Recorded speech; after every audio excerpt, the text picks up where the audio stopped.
What's good, everyone, and welcome to Kaya's Commentary, where I give my commentary on pop culture topics, real-world issues, anything in between, and maybe even some advice every now and then. Before we get down to it, you can follow me on Instagram, Twitter, and TikTok at kaya.r.pennington, and you can follow Kaya's Commentary on Instagram, Twitter, and TikTok at Kaya's Commentary. Also, be sure to hit the follow/subscribe button, and if you're on YouTube, click the notification bell so you get notified when new videos drop. Let's kick off the show with something informational and educational. 28 Days of Black History. Today we're talking about the 6888 Central Postal Directory Battalion. All information for this fact comes from nps.gov and armyhistory.org. Known as the only all-Black American female unit at the time, the 6888 Central Postal Directory Battalion was created March 4, 1945 in Birmingham, England. The ladies of the unit were tasked with organizing and smoothly delivering mail on time. On first glance, that was easier said than done. As the ladies made the trip to England, the ship was forced to change course when they came near German U-boats. And as they unloaded from England, German V-1 rockets detonated nearby, scaring the women half to death. Then, when they made their way to the warehouse they'd be working at, they found it filled floor to ceiling with mail dating 2 years back. Care packages had been mostly destroyed by rats, and the warehouse itself had no heat and little light. Despite this, the ladies of the unit, commanded by Major Charity Adams, the highest-ranking Black woman in the Army at the time, who'd later be named Lieutenant Colonel, went to work crafting a system to help ease the load of the lost mail. Using Army Postal Office carts, the ladies filled the carts with mail and then sent it back to the Army Postal Office for further delivery. In addition to repackaging and sending out care packages, the ladies also used special locator cards to help ensure that mail with the same surname got rightfully delivered. Working 8-hour shifts, 7 days a week, the 6-month job was completed in 3. And if that's not impressive enough, this unit was not a part of any mail unit, but it still had its own motor pool, supply rooms, mess hall, public affairs office, military police, church, and even a newsletter entitled Special Delivery. It even had its own sports team. That, of course, doesn't mean the unit didn't face internal hardships. The ladies had to quickly make it known that they were not pleasure workers for Black American soldiers. Major Adams would ask the ladies of her unit not to attend the Red Cross Black Only Club in protest of its segregation, and none of the ladies in the unit would. After being invited to play on an Army All-Star basketball team, but then being uninvited when the Army found out they were Black, due to the Army's then strict no race mixing policy, the 6888 basketball team would still compete and would win the 1945 ETO basketball championship. As for the people of Birmingham, despite the racist misinformation that white American soldiers spread, the 6888 became very friendly with the residents there, eliminating such stereotypes, and were often treated better by the people of Birmingham than they were back home. That same year, the ladies would be transferred to Rouen, France, where they would be tasked to complete the same job. They found a similar site in regards to mail and again were tasked to complete it in 6 months. The job was again done in 3. They'd then be transferred to Paris, France, where the living conditions got better, but the work got harder. Out of the 850 women originally, only 558 would remain. The ladies would finally return to the U.S. February 27, 1946, but would not have a welcoming ceremony, and the unit would be disbanded March 9, 1956. Although the ladies would not receive their flowers then, they later would. England's mayor would pay homage to the women in 1981. The Smithsonian's National Postal Museum would pay homage to Major Charity Adams for commanding the unit in 1996, and the Army Chief of Staff would sign awards and letters of thanks to the women. The Senate would also very recently pay homage to the women in 2021, and the ladies will be awarded the Congressional Gold Medal February 28, 2022. The 6888 Central Postal Directory Battalion showed the U.S. Army and the world that they, women, Black women, can handle the horrid conditions of war, all the while completing their task in a fashion manner with professionalism and grace, and they truly deserve their flowers. And that is the last Black History fact for February 2023. I'll end this segment by saying, although this channel and many others may slacken but certainly not stop with the Black history content, I encourage everyone to continue to deepen their knowledge on Black American history, because Black American history is American history, and we certainly shouldn't limit its teachings and all the people who have made and are making history to just a month. With that, let's kick it into our next segment, what drives me, where I give my commentary on something that really just drives me. And today's topic is performative activism. On this, the last day of February of Black History Month, 2023, let's talk about performative activism, but a special kind of performative activism. So recently, there has been this trend on TikTok to dance to the Black version of The New Girl in Town from Hairspray. It's Black History Month, and it's a Black dance, so you expect to see Black people dancing to it. And for the most part, I have seen my people dancing to it. I even did it. I did it. That is like my first and only dance video on TikTok, but I did it. But also, I've seen not my people dancing to it. And it aggravates me. It drives me. And what further drives me is it's just a dance. The white version is so bland. The whole point of the movie is about unity and coming together. But what is that scene about? Huh? What is that scene about? That scene is about the gentrification of that song. And you're actively doing it. And then what further drives me is the gaslighting. It's just a dance. It's not that deep. Anyone can participate in it. The whole point of the movie is about unity. In the stage version, she literally says, "Ladies, step aside." So why are you still here? Huh? And in the movie, Velma is upset at names I forget names. But Velma is upset because the girls had the audacity to perform their own song, because that song now belongs to Velma's daughter and the white girls. How do you not get that? How do you not understand that? And you're just sitting here gaslighting, talking about it's about unity. Y'all looking too deep. Y'all are so... This is how I know we wouldn't have a Negro History Month, a Negro History Day. This is how I know we would not have a Negro History Day. We can't even really have a Black History Month without... What about white history? What about the veterans? What about yada yada yada? This is how I know we could not have a Negro... Like, yep, y'all don't show that y'all are rocking with us by doing stuff that we ask you not to do. Oh, the white version is so bland. I'm rocking with y'all. I'm not one of those white people. But then your actions literally show that you, in fact, are. It doesn't matter if you don't really understand why. If you're being asked to stop. Because yeah, it is just a dance, which means it's not that important to you that you have to dance to it. It's really not. It's really not.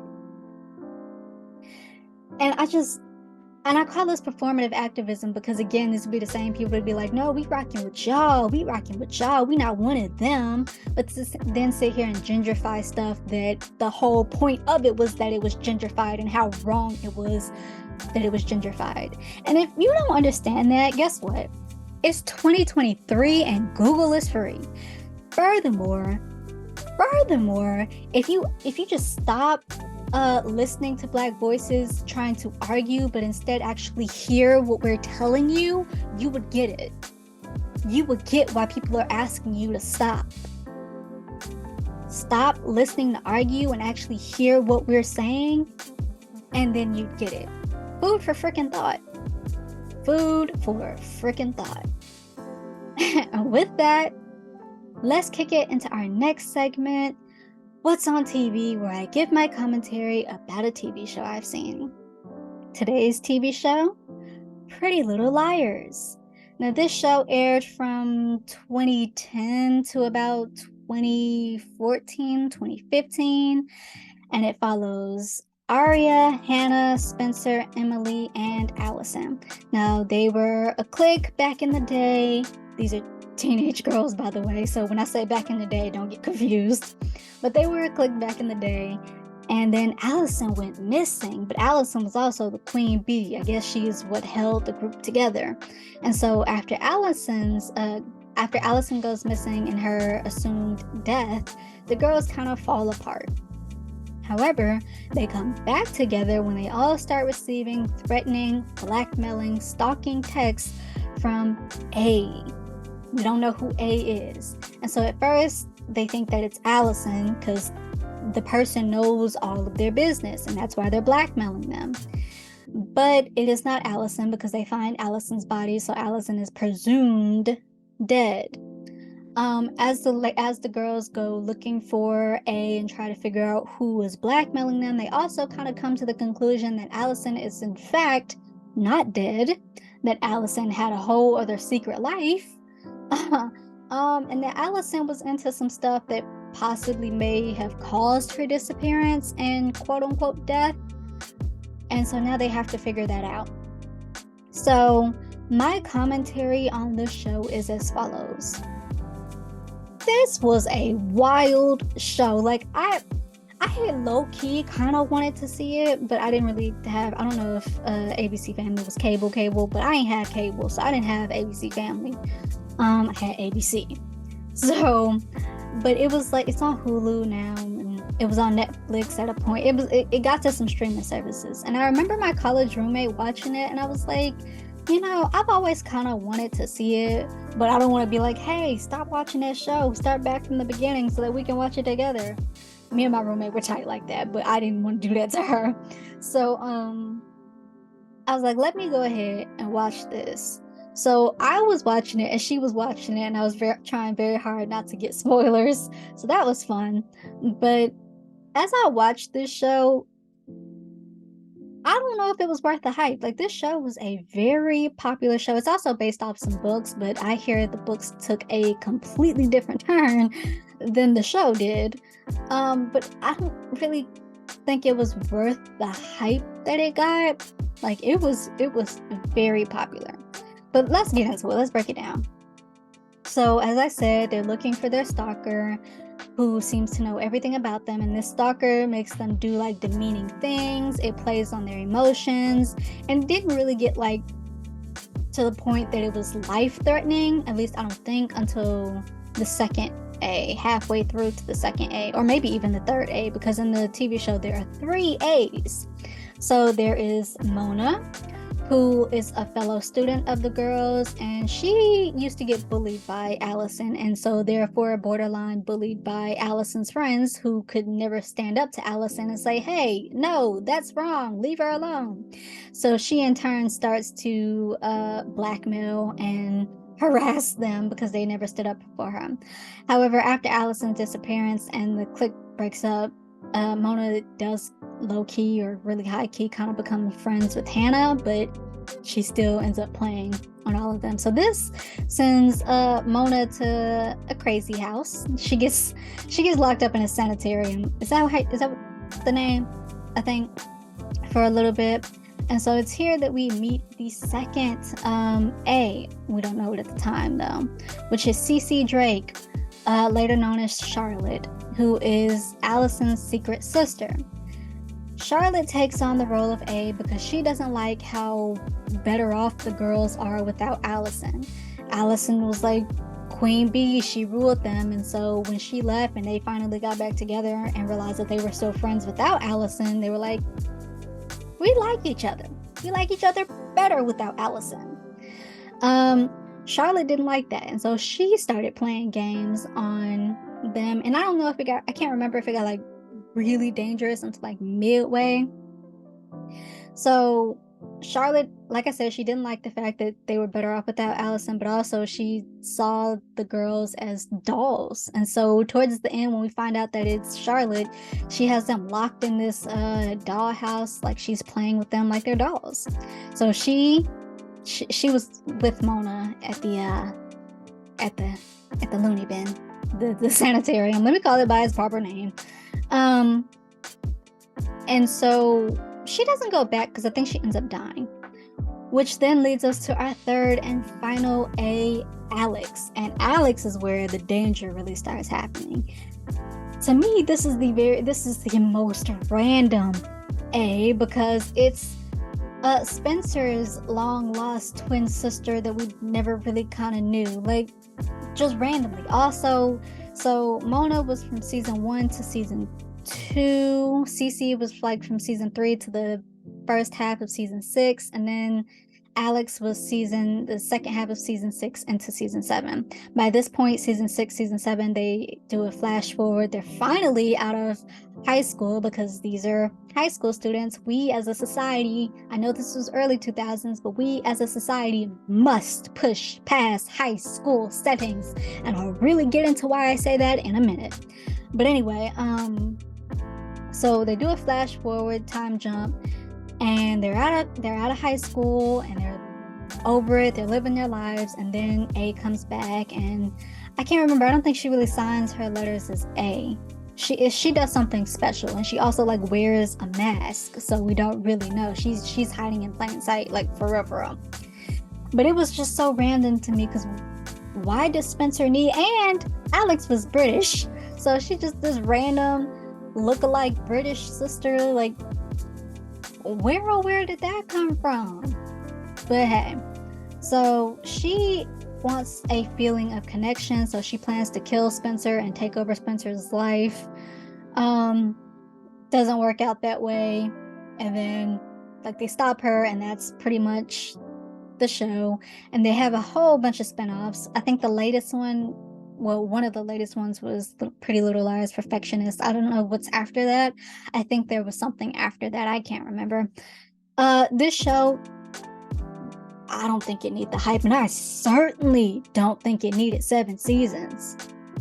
Really should have ended after Charlotte, and honestly, maybe around season 4 or season 5. It did not need like Charlotte being dragged on for like 3.5 seasons. Like it didn't need it. My biggest issue with this show, y'all already know what I'm about to say. Those who watch the show, y'all already know what I'm about to say was my biggest issue for this show. Arya dating her teacher. He was like 25. She's 15 when they meet. And he knows that. We later find out, like, I don't know, at the end of season 3 or towards season 3, maybe even season 4, that he was writing a book on Allison because he used to mess with Allison, who was also 15. Allison, like I said, she had this whole secret life and whatever. Why are you so grown at 15? Now, she's rich and she's white, so okay, but still, why are you so grown at 15? And you just thought no one was gonna get even with you? Why are you so grown at 15? Anyway, so Ezra, the teacher, he knew. We find out that he knew Arya was like 15. She lied about her age. She was at a bar when they first met. She lied about her age. He already knew who she was. He knew her age. Proceeded to make out with her anyway. Would become her teacher. Try to stay away from each other, quote unquote. And then end up dating. Her parents find out. They split up. They end up dating again. And then get married at the end of the series. What? Let's really break that down. So at 15, I was in 9th grade. Actually, at 15, I was just coming out of 8th grade, middle school, and into 9th grade, high school. I didn't turn 16 until my second semester of 9th grade. And you're dating, you knew that about her, and you still, he was writing a book on her and her friends, and so that's how he knew. He messed with Allison, and he was writing a book on Allison and her friends and all of that. But you messed with her anyway. And then her parents found out, and they really tried to make her parents the bad guy. I know this is like early 2000s, but come on. Arya tried to play her daddy like, oh, you messed with one of your students. Here's the thing. Arya's dad is a college professor. Not ethically right, but certainly not illegal like it would be with Arya and Ezra, because Arya's a minor. And then later on, her parents come around talking about, you're a growing adult, you're a grown-up, you should be able to decide who you want to be with. What? As if y'all, the actual adults, couldn't go to jail for letting your minor daughter date her teacher. And they were really pushing this as far as like showrunners and people in general. They were like, yeah, ship them, vote for them. No, absolutely not. it would have been so much less awkward side eye if they were in college. That's why I say we as a society have to move past high school settings. If this had been a college setting, it would make sense that Allison had this whole secret life and all of this, but even as a rich middle school, high schooler, you should not have this much influence. You shouldn't be this grown. And I hate to say that about, like, a younger person, because you'll hear that, oh, she too grown, she too fast, and it really be the people around them who are like manipulating. But no, in this case, Allison was the manipulator. Allison was indeed too grown for her age. Like, this should have been a college setting. It really should have been. So that's my insanely huge problem with this show. Now, I did have couples that I did ship, and there were storylines that intrigued me. I wholeheartedly liked Caleb and Spencer. No, I'm sorry, Caleb and Hannah, because Caleb and Spencer do low-key get together, which, how dare you? But no, Caleb and Hannah and Toby and Spencer. I wholeheartedly shipped them. I wholeheartedly liked them. Especially Toby and Spencer, because it was really that whole unexpected thing. She's rich, he's not, and so yeah, it was a whole thing, and I like that. I also liked Emily and Maya. Maya was the safest choice for Emily. Instead, they pair Emily with Paige, who at the start of it hated, and I guess you could say that's the enemies to lovers, which is going to lead me into my next segment. But she hated Emily because Emily was a better swimmer than her and got better achievements than her, and so she low-key tried to drown her. She pushed her head down in some water, the pool of water, for a few minutes, and then Emily came up and was like, what the heck is your problem? And then randomly they start dating. Okay. And then it ends with Emily and Allison, and that's really kind of where it was building up to anyway. When Emily first came out, she came out to Allison and she was like feeling Allison, so you knew that that's where it was gonna go. But Allison was not the best choice for Emily. She gaslit Emily when she first came out. She was just overall horrible friend. They didn't need to be together. And yes, Allison got her whole redemption arc. Stuff started happening to her. The consequences of her actions started happening to her, and she was like, maybe I should change. So she matured very quickly in that regard, I guess. And so yeah, she got a redemption arc. I don't really think she should have got a redemption arc, but that's a whole other thing. But I just don't think Emily and Allison should have got together. It should have been Emily and Maya. But for those who watch the show, we know what happened to Maya. So also, that hairstyle that they give Allison at the end of the show with the bang, and that is just so ugly. Why did y'all do that to her? Why did y'all do that to her? Like, didn't need it. Did not need it. So yes, there were plot lines that I enjoyed. Yes, there were characters that I liked, that I grew to like anyway, and couples that I shipped. But overall, this show really kind of was overhyped. It should have been a college setting. It really would have made more sense to be a college setting, not just because of the underage dating, but because of the fact that Allison had so much going on for a 15-year-old girl, even a 15-year-old white girl. It didn't make sense. It should have been a college setting. Did not need 7 seasons. Didn't need 3 A's. You really could have. And I guess people were kind of like guessing things. I think in the books, Arya is A at one point. I don't know. I haven't read the book, so correct me if I'm wrong. But people maybe started guessing, and so they had to change it up to make sure that no one could, really find it out. But you really could have stuck with 1A and just kept the suspense going. There is a way to write that, so you could have wrote that better. So didn't need 7 seasons. Hated, even as it was going, and that's because I watched it very recently. But even as a teen, a preteen, a teen, I would not have liked 15-year-old Arya dating her 25-year-old teacher, because at the time I was 15 and I was aware that there is no teacher in this school that should be looking at me like that. There's no teacher in this school I should be looking at like that. Like, hated it. So that's my commentary on Pretty Little Liars. Overall, I give it a C plus. We'll give it a 7.5 out of 10. There are storylines that are interesting. There are characters that you grow to like, couples that you ship and you want to see where those couples are going. There are couples that you wish would just not make it but ended up making it. So 7.5 out of 10. Didn't need as many seasons as it got. Didn't need as many A's as it got. It wavered. And I'm gonna be honest with y'all, I didn't finish that series and it's tiring. Like, I got to Charlotte being found out as A, and then I skipped to the later half of season 7, saw a few episodes, and then saw the series finale, and that's it. And didn't even really miss much, even with the fact that them bringing random British Alex in. Like, just didn't need it. But anyway, with that, let's kick it into our next segment, Book Icks. And actually, I'm going to change the title right here and now, Book Aggravations, where I give my commentary on things that happen in books that just aggravate me.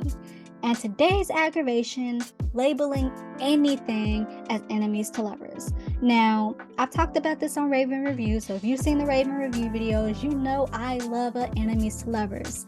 More specifically, a paranormal enemies to lovers. More specifically, a vampire/vampire hunter enemies to lovers.